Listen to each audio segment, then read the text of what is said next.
we're just seconds away from introducing the candidates to viewers in the United States and watching right now around the world. Now it's time to meet the candidates. Joining us on stage, each candidate will have 2 minutes to introduce themselves. Senator Sanders. Anderson, thank you very much. I think most Americans understand that our country today faces a series of unprecedented crises.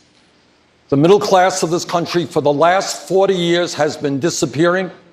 Millions of Americans are working longer hours for lower wages, and yet almost all of the new income and wealth being created is going to the top 1%.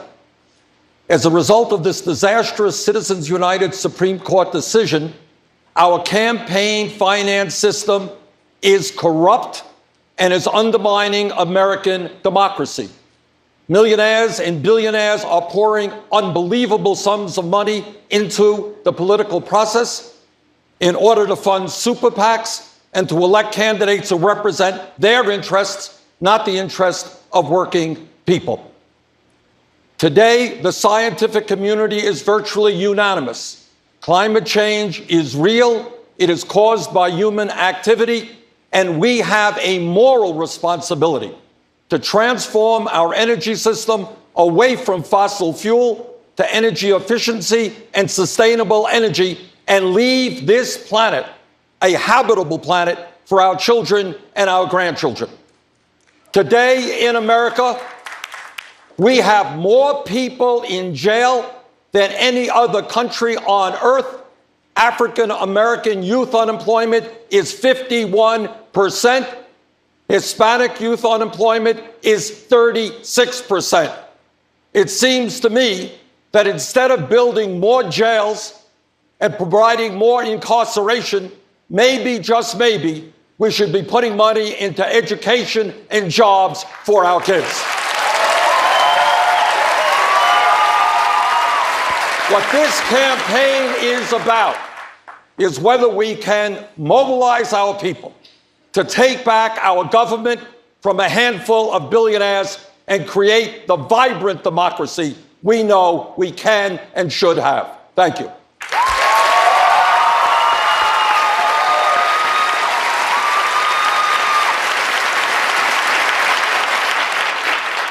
Secretary Clinton. Well, thank you, and thanks to everyone for hosting this first of the Democratic debates. I'm Hillary Clinton. I have been proud and privileged to serve as First Lady, as a senator from New York, and as Secretary of State. I'm the granddaughter of a factory worker and the grandmother of a wonderful one-year-old child. And every day I think about what we need to do to make sure that opportunity is available, not just for her, but for all of our children. I have spent a very long time, my entire adult life, looking for ways to even the odds to help people have a chance to get ahead, and in particular, to find the ways for each child to live up to his or her God-given potential. I've traveled across our country over the last months listening and learning, and I've put forward specific plans about how we're going to create more good-paying jobs by investing in infrastructure and clean energy, by making it possible once again to invest in science and research, and taking the opportunity posed by climate change to grow our economy. At the center of my campaign is how we're going to raise wages. Yes, of course, raise the minimum wage, but we have to do so much more, including finding ways so that companies share profits with the workers who help to make them. And then we have to figure out how we're going to make the tax system a fairer one. Right now, the wealthy pay too little and the middle class pays too much.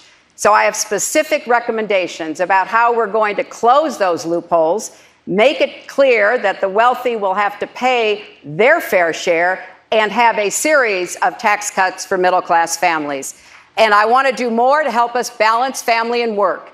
I believe in equal pay for equal work for women, but I also believe it's about time we had paid family leave for American families and join the rest of the world. During the course of the evening tonight, I'll have a chance to lay out all of my plans and the work that I've done behind them. But for me, this is about bringing our country together again. And I will do everything I can to heal the divides the divides economically because there's too much inequality, the racial divides, the continuing discrimination against the LGBT community, so that we will work together. And yes, finally, fathers will be able to say to their daughters, you too can grow up to be president. Let's begin. We're going to be discussing a lot of the issues, many of the issues, important issues that you have brought up, but I want to begin with concerns that voters have about each of the candidates here on the stage, that they have about each of you. Secretary Clinton, I want to start with you. Plenty of politicians evolve on issues, but even some Democrats believe you change your positions based on political expediency. You were against same-sex marriage, now you're for it. You defended President Obama's immigration policies, now you say they're too harsh. You supported his trade deal dozens of times. You even called it the gold standard. Now, suddenly last week, you're against it. Will you say anything to get elected? Well, actually, I have been very consistent over the course of my entire life. I have always fought for the same values and principles, but like most human beings, including those of us who run for office, I do absorb new information. I do look at what's happening in the world. Take the trade deal. I did say when I was Secretary of State 3 years ago that I hoped it would be the gold standard. It was just finally negotiated last week. And in looking at it, it didn't meet my standards for more new good jobs for Americans, for raising wages for Americans. And I want to make sure that I can look into the eyes of any middle-class American and say, this will help raise your wages. And I concluded I could not. Secretary Clinton, though, with all due respect, the question is really about political expediency. Just in July, in New Hampshire, you told the crowd you, quote, take a backseat to no one when it comes to progressive values. Last month in Ohio, you said you plead guilty to, quote, being kind of moderate and center. Do you change your political identity based on who you're talking to? No, I think that like most people that I know, I have a range of views, but they are rooted in my values and my experience. And I don't take a backseat to anyone when it comes to progressive experience and progressive commitment. You know, when I left law school, my first job was with the Children's Defense Fund. And for all the years since, I have been focused on how we're going to unstack the deck and how we're going to make it possible for more people to have the experience I had, to be able to come from a grandfather who was a factory worker, a father who was a small business person, and now asking the people of America to elect me president. Just for the record, are you a progressive or are you a moderate? I'm a progressive, but I'm a progressive who likes to get things done. And I know how to find common ground. And I know how to stand my ground, and I have proved that in every position that I've had, even dealing with Republicans who never had a good word to say about me, honestly. But we found ways to work together on everything from reforming foster care and adoption to the Children's Health Insurance Program, which insures 8 million kids. So I have a long history of getting things done rooted in the same values I've always had. Senator Sanders. A Gallup poll says half the country would not put a socialist in the White House. You call yourself a democratic socialist. How can any kind of socialist win a general election in the United States? Well, we're going to win because first we're going to explain what democratic socialism is. And what democratic socialism is about is saying that it is immoral and wrong that the top 0.1% in this country own almost 90%, own almost as much wealth as the bottom 90%. That it is wrong today in a rigged economy that 57% of all new income is going to the top 1%. That when you look around the world, you see every other major country providing health care to all people as a right, except the United States. You see every other major country saying to moms that when you have a baby, we're not going to separate you from your newborn baby because we are going to have medical and family paid leave like every other country on earth. Those are some of the principles that I believe in, and I think we should look to countries like Denmark, like Sweden, and Norway, and learn from what they have accomplished for their working people. Denmark is a country that has a population of 5.6 million people. The question is really about electability here, and that's what I'm trying to get at. The Republican Attack Act against you in a general election, it writes itself. You supported the Sandinistas in Nicaragua, you honeymooned in the Soviet Union, and just this weekend you said you're not a capitalist. Doesn't that ad write itself? Well, first of all, let's look at the facts. The facts that are very simple. Republicans win when there is a low voter turnout, and that is what happened last November. 63% of the American people didn't vote, Anderson. 80% of young people didn't vote. We are bringing out huge turnouts and creating excitement all over this country.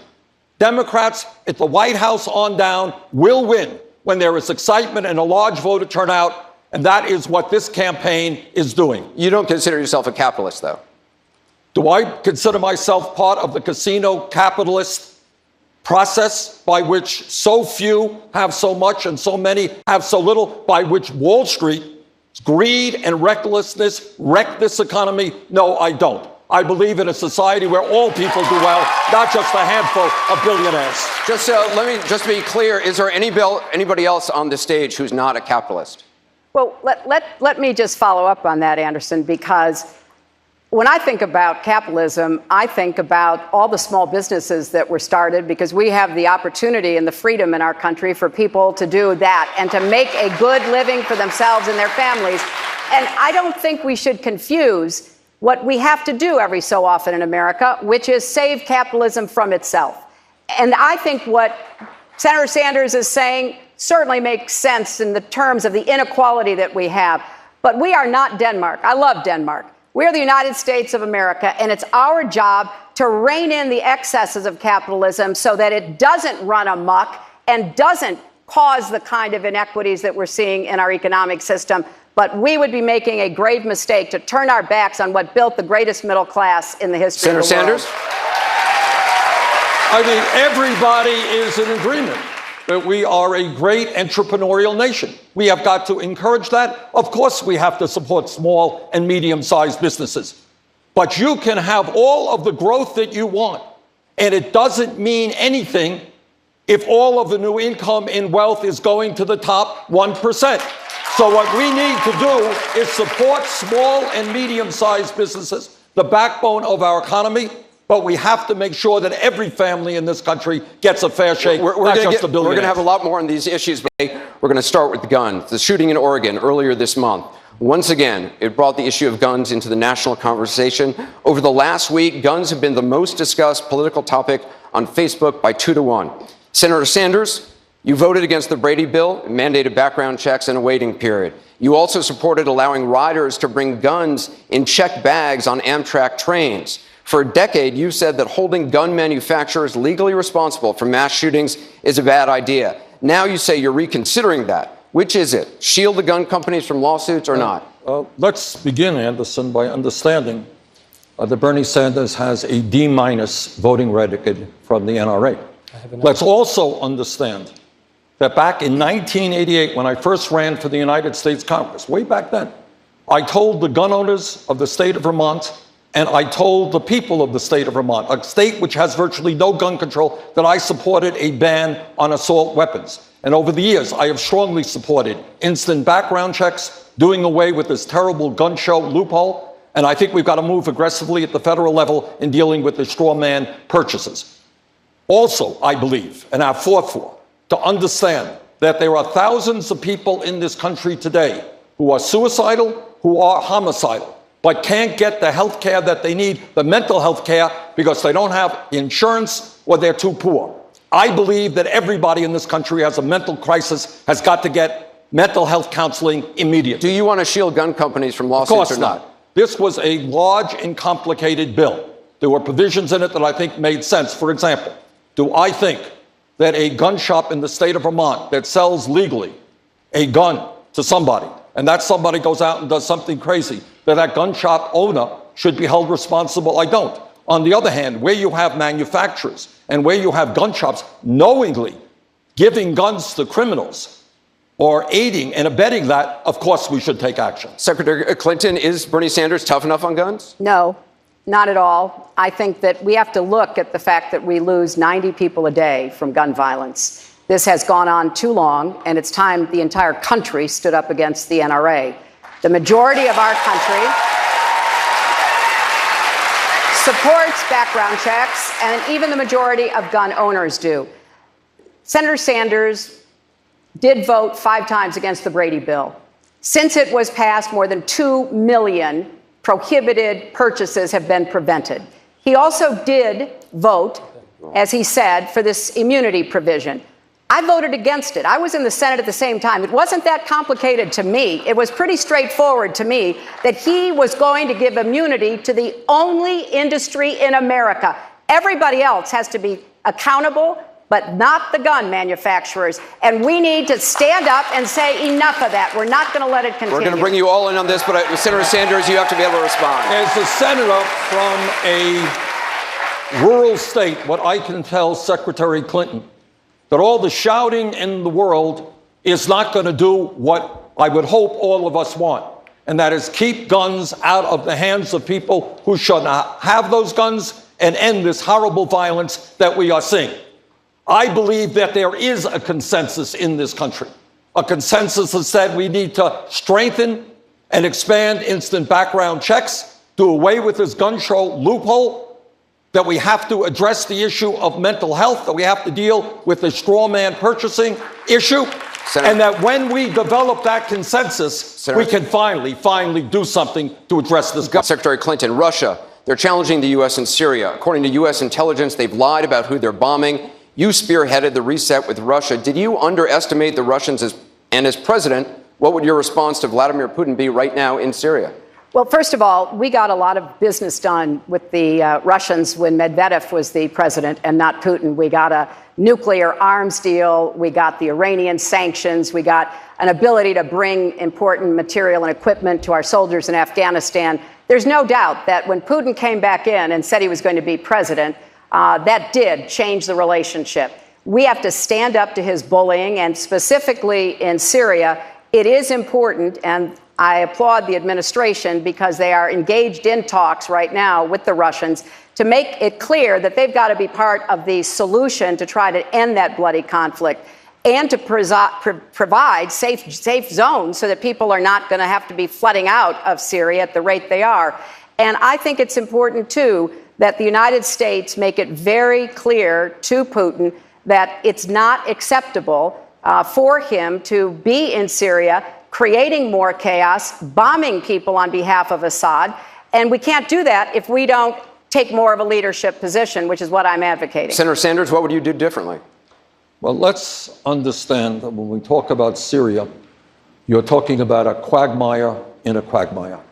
You're talking about groups of people trying to overthrow Assad, other groups of people fighting ISIS. You're talking about people who are fighting ISIS using their guns to overthrow Assad, and vice versa. I'm the former chairman, Anderson, of the Senate Veterans Committee. And in that capacity, I learned a very powerful lesson about the cost of war. And I will do everything that I can to make sure that the United States does not get involved in another quagmire like we did in Iraq, the worst foreign policy blunder in the history of this country. We should be putting together a coalition of Arab countries who should be leading the effort. We should be supportive. But I do not support American ground troops in Syria. On this issue of foreign policy, I want to go to Dana Bash.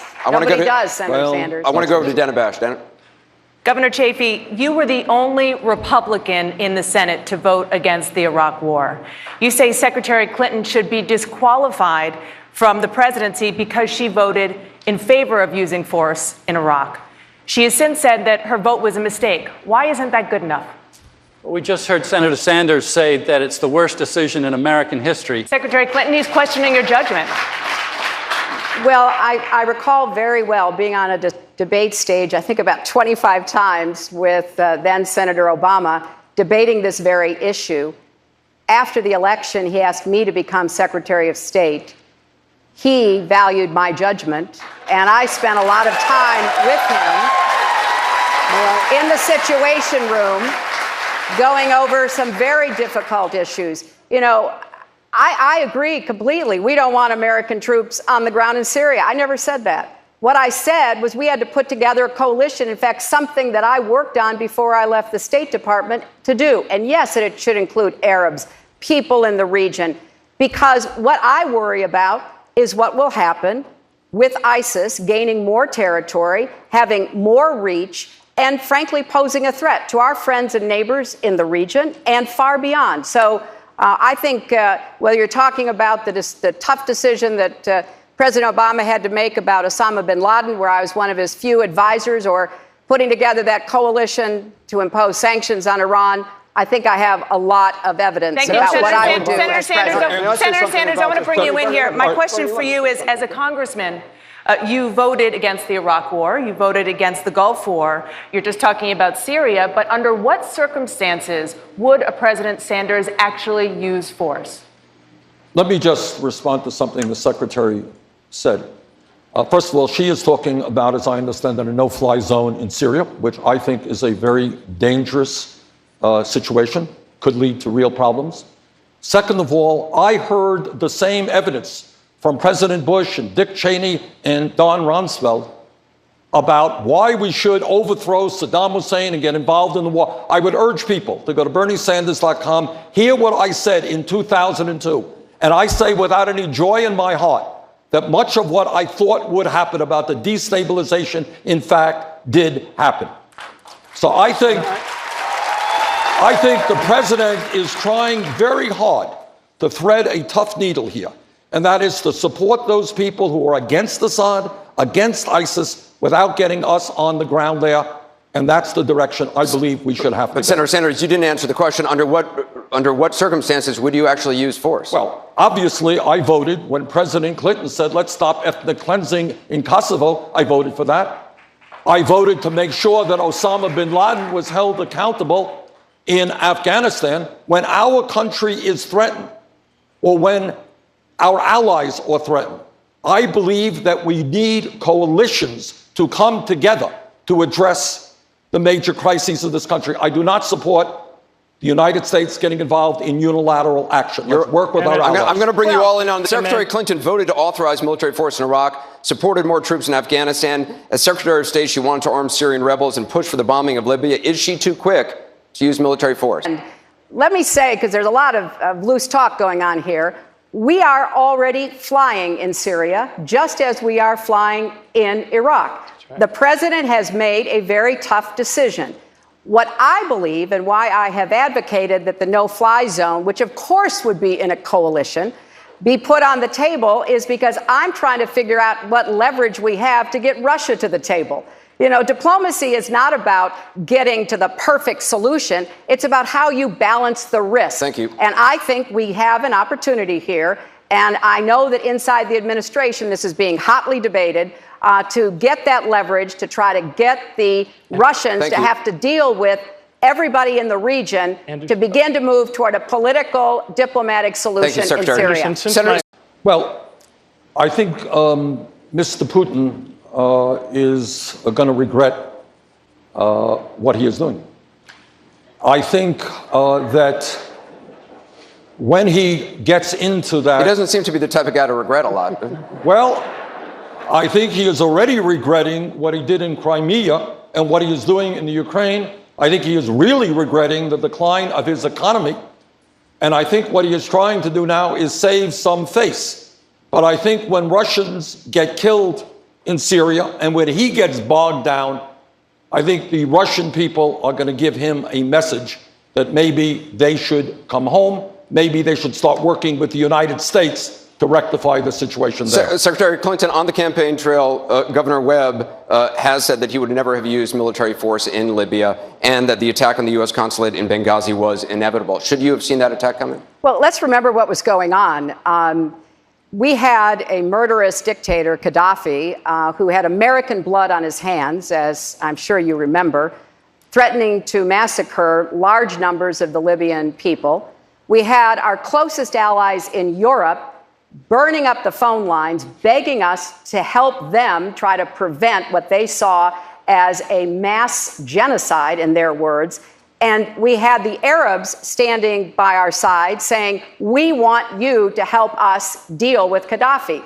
Our response, which I think was smart power at its best, is that the United States will not lead this. We will provide essential, unique capabilities that we have, but the Europeans and the Arabs had to be first over the line. We did not put one single American soldier on the ground in Libya. And I'll say this for the Libyan people. But American citizens did lose their lives in Benghazi. But I'll get to that. But I think it's important, since I understand Senator Webb's very strong feelings about this, to explain where we were then and to point out that I think President Obama made the right decision at the time. And the Libyan people had a free election, the first time since 1951. And you know what? They voted for moderates. They voted with the hope of democracy. Because of the Arab Spring, because of a lot of other things, there was turmoil to be followed.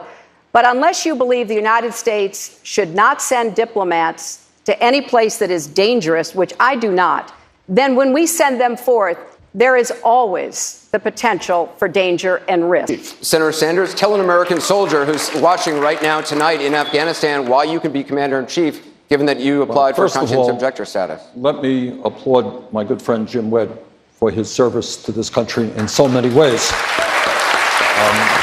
Jim and I, under Jim's leadership, as he indicated, passed the most significant veterans education bill in recent history. We followed suit with, a few years later, passing under my leadership the most significant veterans health care legislation in the modern history of this country. When I was a young man, I'm not a young man today. When I was a young man, I strongly opposed the war in Vietnam. Not the brave men like Jim who fought in that war, but the policy which got us involved in that war. That was my view then. I am not a pacifist, Anderson. I supported the war in Afghanistan. I supported President Clinton's effort to deal with ethnic cleansing in Kosovo. I support airstrikes in Syria and what the president is trying to do. Yes, I happen to believe from the bottom of my heart that war should be the last resort, that we have got to exercise diplomacy. But yes, I am prepared to take this country into war if that is necessary. Very quickly, 30 seconds for each of you. Secretary Clinton, the greatest national security threat. I think it has to be continuing threat from the spread of nuclear weapons, nuclear material that can fall into the wrong hands. I know the terrorists are constantly seeking it, and that's why we have to stay vigilant, but also united around the world to prevent that. Senator Sanders, greatest national security threat. The scientific community is telling us if we do not address the global crisis of climate change, transform our energy system away from fossil fuel to sustainable energy, the planet that we're going to be leaving our kids and our grandchildren may well not be habitable. Secretary Clinton, you are going to be testifying before Congress next week about your emails. For the last 8 months, you haven't been able to put this issue behind you. You dismissed it, you joked about it, you called it a mistake. What does that say about your ability to handle far more challenging crises as president? Well, I've taken responsibility for it. I did say it was a mistake. What I did was allowed by the State Department, but it wasn't the best choice. And I have been as transparent as I know to be, turning over 55,000 pages of my emails, asking that they be made public. And you're right, I am going to be testifying. I've been asking to testify for some time and to do it in public, which was not originally agreed to. But let's just take a minute here and point out that this committee is basically an arm of the Republican National Committee. It is a partisan vehicle, as admitted by the House Republican Majority Leader, Mr. McCarthy, to drive down my poll numbers. Big surprise. And that's what they have attempted to do. I am still standing. I am happy to be part of this debate, and I intend to keep talking about the issues that matter to the American people. You know, I believe strongly that we need to be talking about what people talk to me about. Like, how are we going to make college affordable? How are we going to pay down student debt? How are we going to get health care for everybody and get the cost of prescription drugs down? With all due respect, it's a little hard. I mean, isn't it a little bit hard for you to call this just a partisan issue? There's an FBI investigation, and President Obama himself just 2 days ago said this is a legitimate issue. Well, I never said it wasn't legitimate. I said that I have answered all the questions, and I will certainly be doing so again before this committee. But I think it would be really unfair not to look at the entire picture. This committee has spent $4.5 million of taxpayer money, and they said that they were trying to figure out what we could do better to protect our diplomats so that something like Benghazi wouldn't happen again. There were already 7 committee reports about what to do. So I think it's pretty clear what their obvious goal is, but I'll be there. I'll answer their questions. But tonight, I want to talk not about my emails, but about what the American people want from the next president of the United States. Let me say this. let me say something that may not be great politics, but I think the Secretary is right. And that is that the American people are sick and tired of hearing about your damn emails. Thank you. Me too. Me too. You know?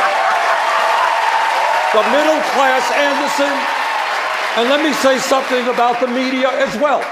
I go around the country, talk to a whole lot of people. Middle class of this country is collapsing. We have 27 million people living in poverty. We have massive wealth and income inequality. Our trade policies have cost us millions of decent jobs. The American people want to know whether we're going to have a democracy or an oligarchy as a result of Citizens United. Enough of the emails. Let's talk about the real issues facing America. Thank you, Bernie. Thank you. That plays well in this room, but I got to be honest, Governor Chafee, for the record, on the campaign trail, you've said a different thing. You said this is a huge issue. Standing here in front of Secretary Clinton, are you willing to say that to her face? Absolutely. Secretary Clinton, do you want to respond? No. The question from Arthur in Des Moines Well, there we is, go. do black lives matter or do all lives matter? Let's put that question to Senator Sanders. Black lives matter. And the reason those words matter is the African American community knows that on any given day, some innocent person like Sandra Bland can get into a car, and then 3 days later, she's going to end up dead in jail, or their kids are going to get shot. We need to combat institutional racism from top to bottom, and we need major, major reforms in a broken criminal justice system in which we have more people in jail than China. And I intend to tackle that issue to make sure that our people have education and jobs rather than jail cells. Secretary Clinton, what would you do for African Americans in this country that President Obama couldn't? Well, I think that President Obama has been a great moral leader on these issues and has laid out an agenda that has been obstructed by the Republicans at every turn.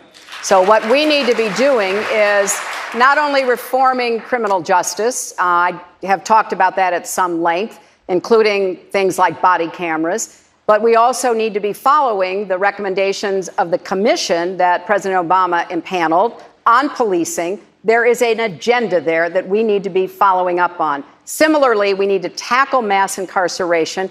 And this may be the only bipartisan issue in the Congress this year. We actually have people on both sides of the aisle who have reached the same conclusion that we cannot keep imprisoning more people than anybody else in the world. But I believe that the debate and discussion has to go further, Anderson, because we've got to do more about the lives of these children. That's why I started off by saying we need to be committed to making it possible for every child to live up to his or her God-given potential. That is really hard to do if you don't have early childhood education, if you don't have schools that are able to meet the needs of the people or good housing. There's a long list. We need a new deal for communities of color. Senator Webb, Senator Sanders, let's talk about income inequality. Wages and incomes are flat. You've argued that the gap between rich and poor is wider than at any time since the 1920s. We've had a Democratic president for 7 years. What are you going to be able to do that President Obama didn't? Well, first of all, let's remember where we were when Bush left office. We were losing 800,000 jobs a month. And I know my Republican friends seem to have some amnesia on this issue, but the world's financial crisis was on the verge, world's financial markets system was on the verge of collapse. That's where we were. Are we better off today than we were then? Absolutely. But the truth is that for the last 40 years, the great middle class of this country has been disappearing.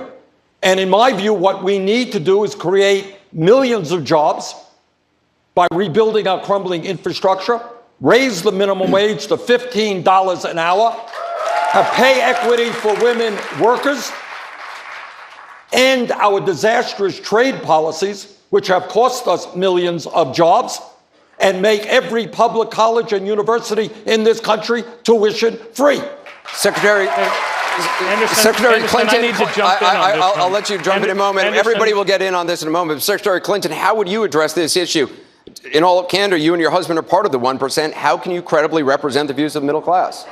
Well, you know, both Bill and I have been very blessed. Neither of us came from wealthy families, and we've worked really hard our entire lives. And I want to make sure every single person in this country has the same opportunities that he and I have had to make the most of their God-given potential and to have the chances that they should have in America for a good education, good job training, and then good jobs. I have a 5-point economic plan because this inequality challenge we face, we have faced it at other points. It's absolutely right. It hasn't been this bad since the 1920s.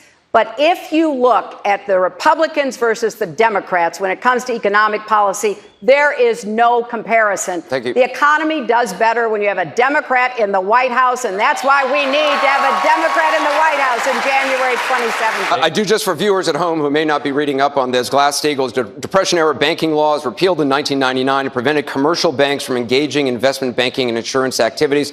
Secretary Clinton, I mean, he raises a fundamental difference on this stage. Senator Sanders wants to break up the big Wall Street banks. You don't. You say charge the banks more, continue to monitor them. Why is your plan better? Well, my plan is more comprehensive, and frankly, it's tougher because, of course, we have to deal with the problem that the banks are still too big to fail. We can never let the American taxpayer and middle-class families ever have to bail out the kind of speculative behavior that we saw.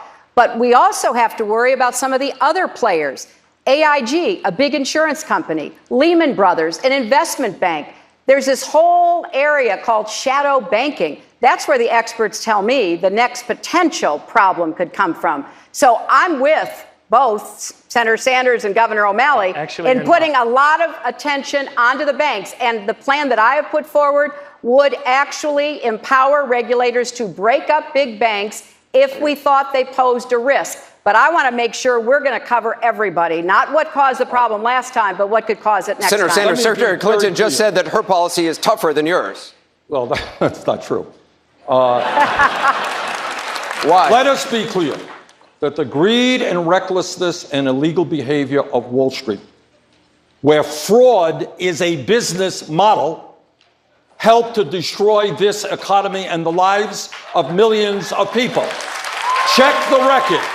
In the 1990s, in all due respect, in the 1990s, when I had the Republican leadership and Wall Street spending billions of dollars in lobbying, when the Clinton administration, when Alan Greenspan said what a great idea it would be to allow these huge banks to merge, Bernie Sanders fought them and helped lead the opposition to deregulation. Today, it is my view that when you have the three largest banks in America are much bigger than they were when we bailed them out for being too big to fail, we have got to break them up. Secretary Clinton, you have to be able to respond. Yeah. He brought you up. You know, I respect the passion and intensity. I represented Wall Street as a senator from New York, and I went to Wall Street in December of 2007, before the big crash that we had, and I basically said, cut it out.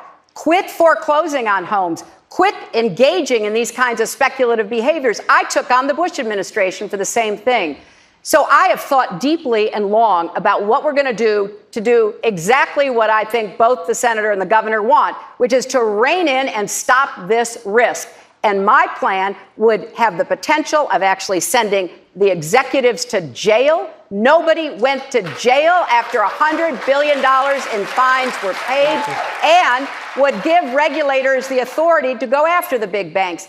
But I'm telling you, I will say it tonight, if only you look at the big banks, you may be missing the forest for the trees. Senator We've got to Sanders, look you have at to be able to all the respond. other She financial respond- institutions. In my Yes, view, respond. Bernie, say by you name. do so not, can I go will into take a this. second. Okay, thank you. I'll tell him. In my view, Secretary Clinton, you do not, Congress does not regulate Wall Street. Wall Street regulates Congress. And we have got to break off these banks. Going to them and saying, please do the right thing. No, that's is not kind what, of that, naive. Look, I think Dodd-Frank was a very good start, and I think that we have to implement it. We have to prevent the Republicans from ripping it apart. We have to save the Consumer Financial Protection Board, which is finally beginning to act to protect consumers. We have work to do. You get no argument from me. But I know if we don't come in with a very tough and comprehensive approach like the plan I'm recommending, we're going to be behind instead of ahead of what the next crisis.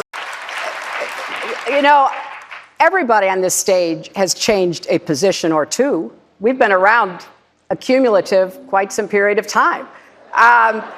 You know, we know that if you are learning, you're going to change your position. I never took a position on Keystone until I took a position on Keystone. But I have been on the forefront of dealing with climate change, starting in 2009 when President Obama and I crashed a meeting with the Chinese and got them to sign up to the first international agreement to combat climate change that they'd ever joined. So I'm not taking a backseat to anybody on my values, my principles, and the results that I get. Senator Sanders, in 2008, congressional leaders were told without the 2008 bailout, the U.S. was possibly days away from a complete meltdown. Despite that, you still voted against it. As president, would you stand by your principles if it risked the country's financial stability? Well, I remember that meeting very well. I remember it like it was yesterday. Hank Paulson, Bernanke came in and they said, guys, the economy is going to collapse because Wall Street is going under. It's going to take the economy with them. And you know what I said to Hank Paulson? I said, Hank, your guys, you come from Goldman Sachs, your millionaire and billionaire friends caused this problem. How about your millionaire and billionaire fans paying for the bailout? Not working families in this country. So to answer your question, no, I would not have let the economy collapse. But it was wrong to ask the middle class to bail out Wall Street. And by the way, I want Wall Street now to help kids in this country go to college, public colleges and universities, free with a Wall Street speculation. Senator Sanders, you've mentioned a couple of times you do have a plan to make public colleges free for everyone. Secretary Clinton has criticized that in saying she's not in favor of making a college free for Donald Trump's kids. Do you think taxpayers should pick up the tab for wealthy children? Well, let me tell you, Donald Trump and his billionaire friends under my policies are going to pay a hell of a lot more in taxes today. Taxes in the future that they're paying today. But in terms of education, this is what I think. This is the year 2015. A college degree today, Dana, is the equivalent of what a high school degree was 50 years ago. And what we said 50 years ago and 100 years ago is that every kid in this country should be able to get a high school education regardless of the income of their family. I think we have to say that is true for everybody going to college. I think we don't need a complicated system, which the secretary is talking about. Your income goes up, your income is down. If you're poor, you have to work, and so forth and so on. I pay for my program, by the way, through a tax on Wall Street speculation, which will not only make public colleges and universities tuition free, it will substantially lower interest rates on college debt, a major crisis in this country. And Secretary Clinton, it's not just college tuition.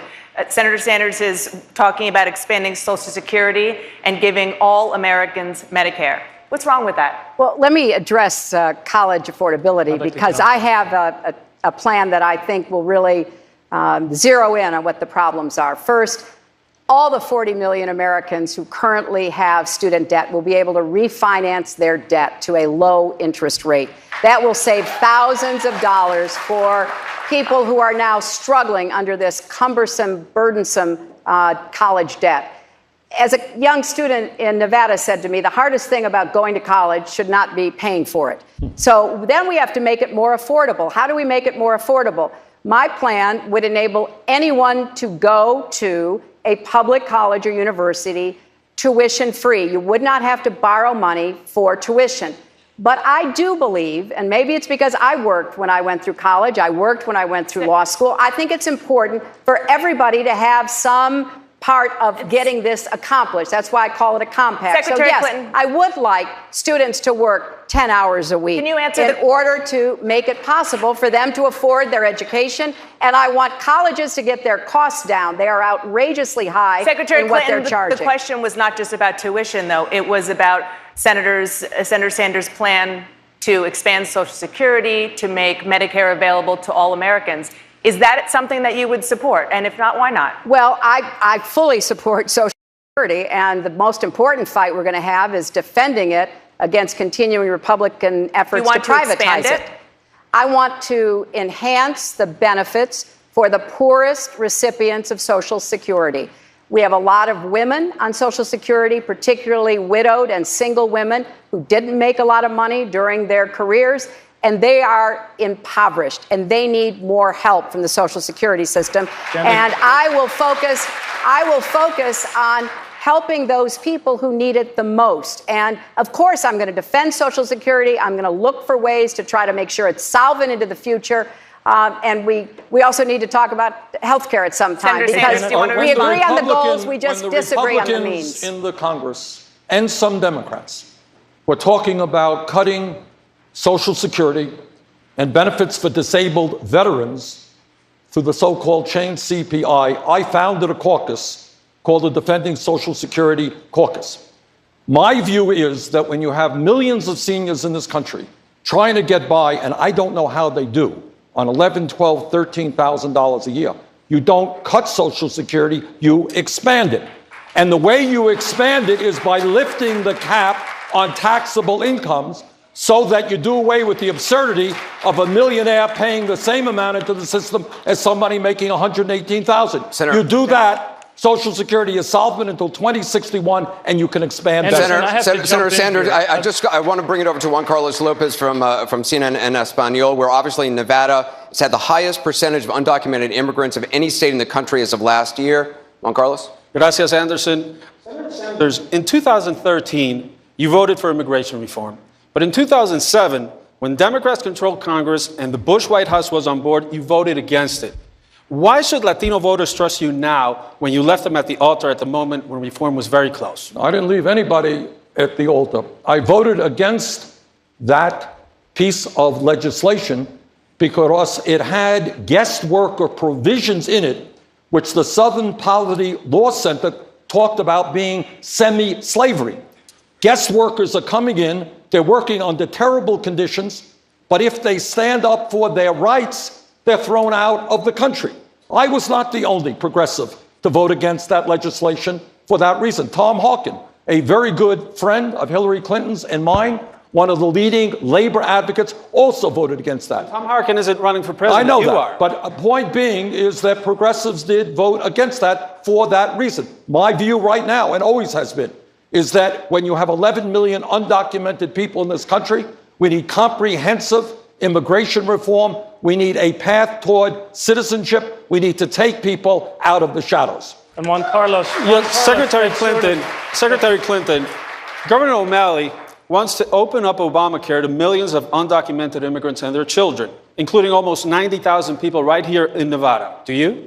Well, first of all, I want to make sure every child gets health care. That's why I helped to create the Children's Health Insurance Program, and I want to support states that are expanding health care and including undocumented children and others.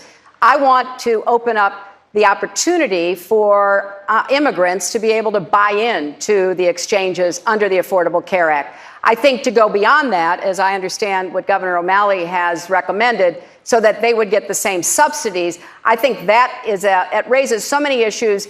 It would be very difficult to administer. It needs to be part of comprehensive immigration reform when we finally do get to it. Senator Sanders, you talked about your record on the Veterans Affairs Committee. You served on that committee for the last 8 years, including 2 years as its chairman, while veterans died waiting for health care. You and Senator McCain ultimately addressed the issue with bipartisan legislation. Why did it take 18 Inspector General reports and a CNN investigation and others before you and your colleagues took action? Well, I was chairman for 2 years. And when I was chairman, we did take action. What we did is pass a $15 billion piece of legislation, which brought in many, many new doctors and nurses into the VA so that veterans in this country could get the health care when they needed it and not be on long waiting lines. And the other part of that legislation said that if a veteran is living more than 40 miles away from a VA facility, that veteran could get health care from a community health center or the private sector. As a result of that legislation, we went further than any time in recent history in improving health care to the men and women of this country who put their lives on the line to defend us. Secretary Clinton, do you regret your vote on the Patriot Act? No, I don't. I think that it was necessary to make sure that we were able, after 9/11, to put in place the security that we needed. And it is true that it did require that there be a process. What happened, however, is that the Bush administration began to chip away at that process. And I began to speak out about their use of warrantless surveillance and the other behavior that they engage in. We always have to keep the balance of civil liberties, privacy, and security. It's not easy in a democracy, but we have to keep it in mind. Senator Sanders, you're the only one on this stage who voted against the Patriot Act was it 99 in to 1 and I was 2001. maybe the one? I don't know. And the reauthorization But here's the votes. point. Let me ask you, if elected, would you shut down the NSA surveillance program? I'm sorry? Would you shut down the NSA surveillance Absolutely, program? of course. You would, Well, point blank.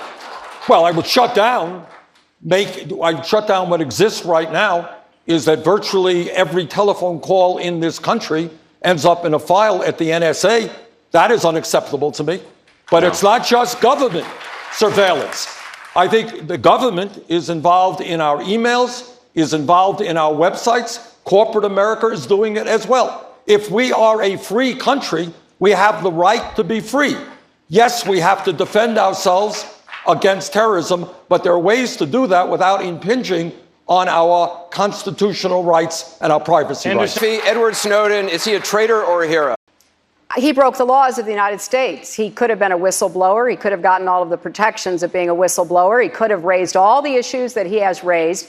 And I think there would have been a positive response to that. Should he do jail time? In addition, he stole very important information that has unfortunately fallen into a lot of the wrong hands. Senator Sanders?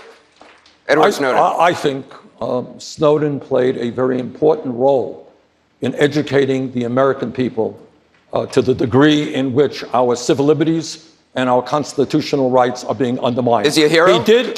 He did break the law, and I think there should be a penalty to that. But I think what he did in educating us should be taken into consideration before he is Senator jailed. Secretary Clinton, how would you not be a third term of President Obama? Well, I think that's pretty obvious. I think being the first woman president would be quite a change from the presidents we've had up until this point, including President Obama. Is there a policy difference? Well, there's a lot that I would like to do to build on the successes of President Obama, but also, as I'm laying out, to go beyond. And that's in my economic plans, how I would deal with the prescription drug companies, how I would deal with college, how I would deal with a full range of issues that I've been talking about throughout this campaign to go further. Senator Sanders? I have a lot of respect for President Obama. I have worked with him time and time again on many, many issues. But here's where I do disagree. I believe that the power of corporate America, the power of Wall Street, the power of the drug companies, the power of the corporate media is so great that the only way we really transform America and do the things that the middle class and working class desperately need is through a political revolution when millions of people begin to come together and stand up and say our government is going to work for all of us, not just a handful of billionaires. Senator Sanders, he cited you. You don't hear a lot of Democratic presidential candidates talking about revolution. What do you mean? What I mean is that we need to have one of the larger voter turnouts in the world, not one of the lowest. We need to raise public consciousness. We need the American people to know what's going on in Washington in a way that today they do not know. And when people come together in a way that does not exist now and are prepared to take on the big money interest, then we can bring the kind of change we need. Secretary Clinton, Governor O'Malley says the presidency is not a crown to be passed back and forth between two royal families.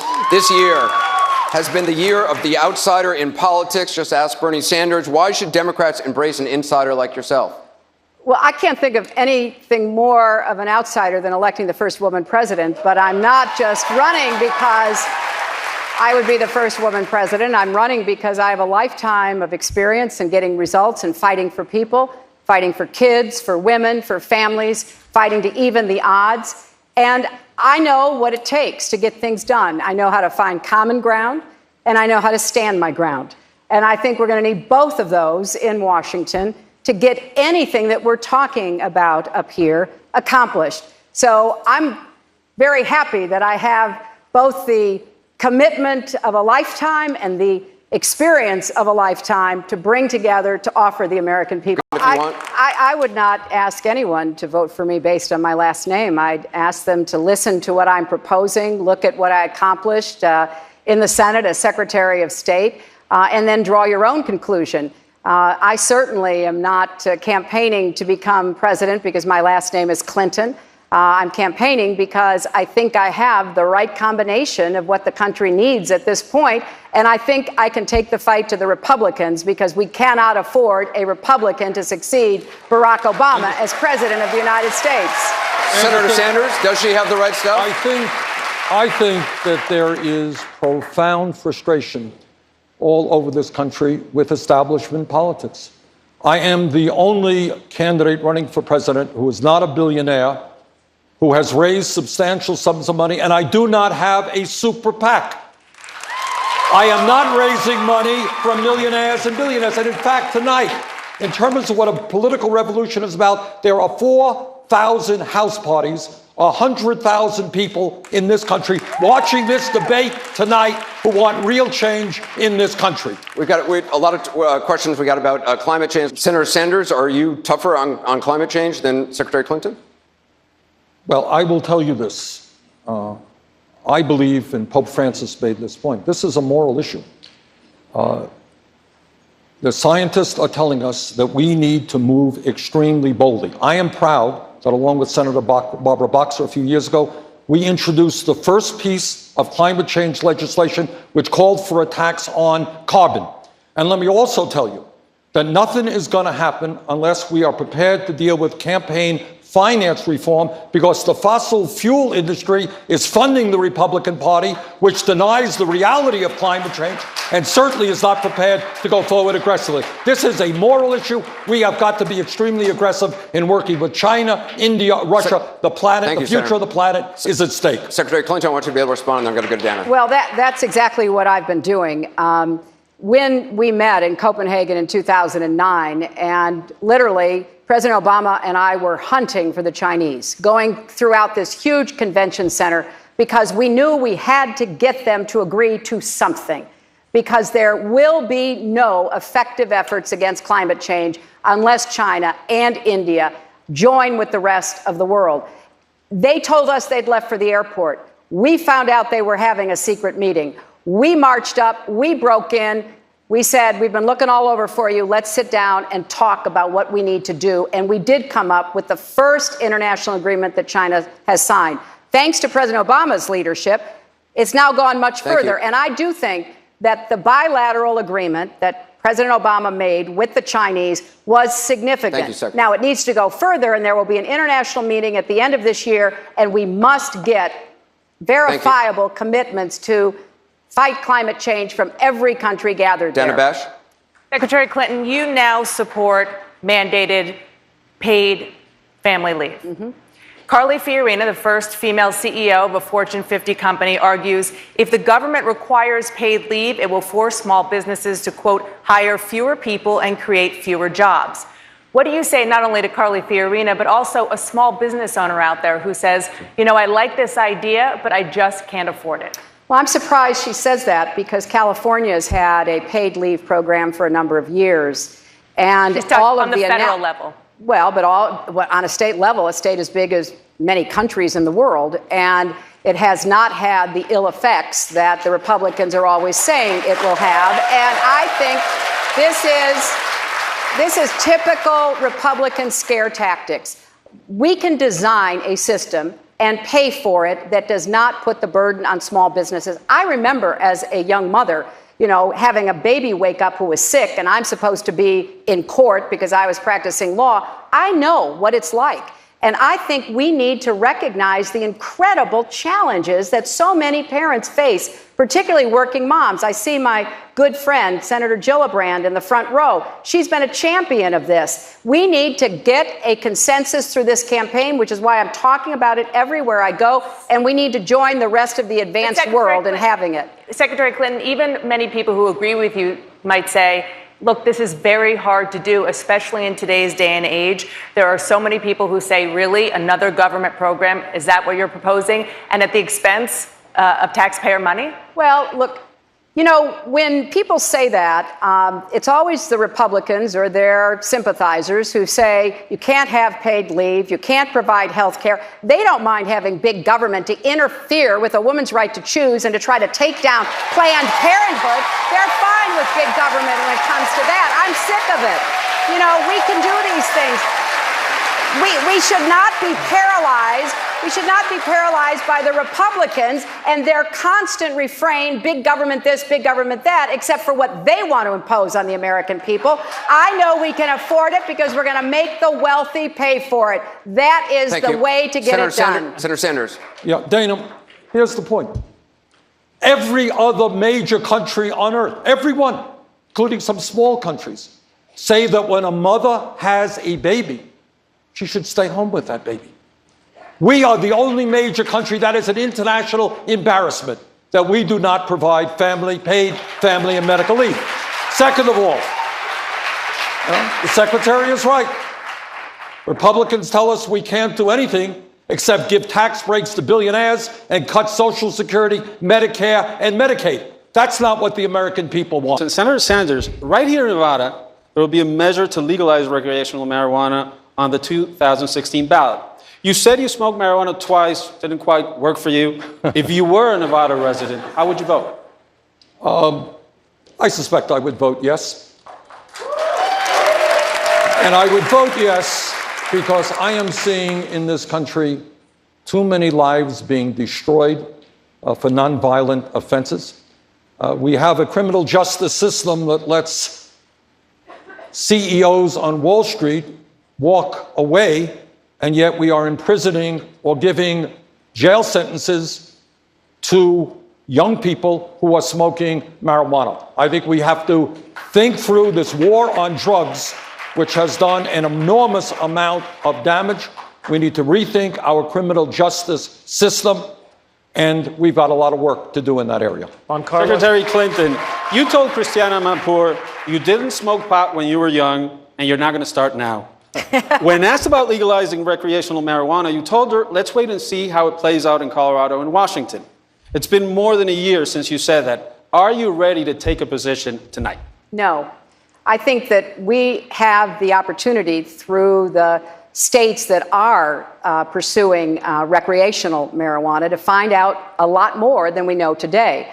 I do support the use of medical marijuana, and I think even there we need to do a lot more research so that we know exactly how we're going to help people for whom medical marijuana provides relief. So I think we're just at the beginning, but I agree completely with the idea that we have got to stop imprisoning people who use marijuana. Therefore, we need more states, cities, and the federal government to begin to address this so that we don't have this terrible result that Senator Sanders was talking about, where we have a huge population in our prisons for nonviolent, low-level offenses that are primarily due to marijuana. Secretary Clinton, thank you. I want to go to Don Lemon with another Facebook question. Don? All right, Anderson, this is for Senator Sanders, okay? This is from Carrie Kane. Carrie Kane from Manassas, Virginia, would like to ask the senator. President Obama has had a difficult time getting Republicans to compromise on just about every agenda.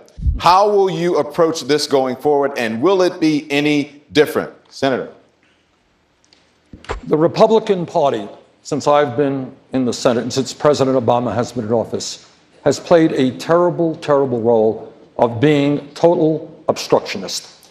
Every effort that he has made, that some of us have made, they have said no, no, no. Now, in my view, the only way we can take on the right-wing Republicans, who, by the way, I hope will not continue to control the Senate and the House when one of us is elected president. But the only way we can get things done is by having millions of people coming together. If we want free tuition at public colleges and universities, millions of young people are going to have to demand it and give the Republicans an offer they can't refuse. If we want to raise the minimum wage to $15 an hour, workers are going to have to come together and look the Republicans in the eye and say, we know what's going on. You vote against us. You are out of your job. Franklin Delano Roosevelt once said, I ask you to judge me by the enemies I have made. You've all made a few people upset over your political careers. Which enemy are you most proud of? Secretary Clinton? Well, in addition to the NRA, the health insurance companies, the drug companies, the Iranians, probably the Republicans.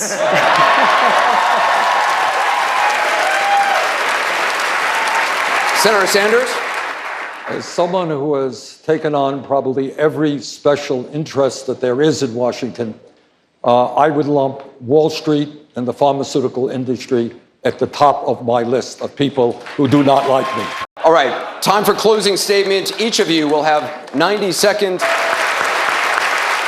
Senator Sanders, final closing thoughts, 90 seconds. This is a great country, but we have many, many serious problems. We should not be the country that has the highest rate of childhood poverty of any major country and more wealth and income inequality than any other country. We should not be the only major country on earth that does not guarantee health care to all of our people as a right of citizenship. And we should not be the only major country that does not provide medical and parental leave, family and parental leave, to all of our families. Now, at the end of the day, here is a truth that very few candidates will say, is that nobody up here, certainly no Republican, can address the major crises facing our country unless millions of people begin to stand up to the billionaire class that has so much power over our economy and our political life. Jim Webb is right. Money is pouring into this campaign through super PACs. We are doing it the old-fashioned way, 650,000 individual contributions. And if people want to help us out, BernieSanders.com. We are averaging $30 a piece. We would appreciate your help.